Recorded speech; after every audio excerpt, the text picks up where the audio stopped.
Hey everyone, welcome back. If the Lloyds app is stuck on loading screen, it is often caused by connection or temporary server issue. First, start by checking your internet connection and switch between Wi-Fi and mobile data to see if the issue is network related. If not, make sure that your connection is stable so your app operates smoothly.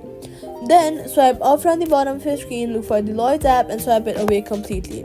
Then wait for a few while and then reopen it. After that, turn airplane mode on briefly, then turn it off to refresh your network connection. Next, you're going to go ahead and head over to your app store, search for the app, and make sure that the app is updated to the latest version available. Restart your phone and try again.